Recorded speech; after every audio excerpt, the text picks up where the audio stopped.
அவருக்கு வணக்கம்.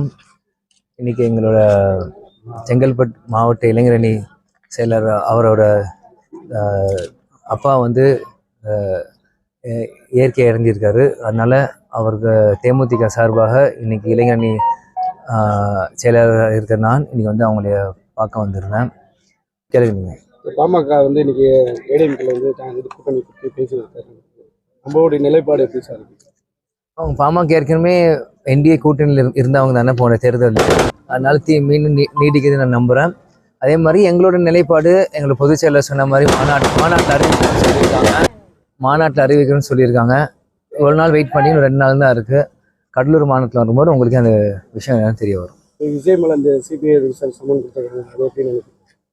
நான் என்ன பார்க்கறது இருக்குது, அவங்க கட்சி அவங்க பிரச்சனை எதுவும் இருக்குது. அதனால கவர்மெண்ட் சிபிஐ சம்மன் அனுப்பிச்சா அவங்க கட்சிக்குள்ளே அது அவங்க தான் ஃபேஸ் பண்ணணும். பின்னாடி விதை ஏற்படும், அது எனக்கு தெரியாது. மக்கள் தான் அது முடிவு பண்ணுவாங்க பின்னாடி இருக்கா இல்லையா. ஓகே.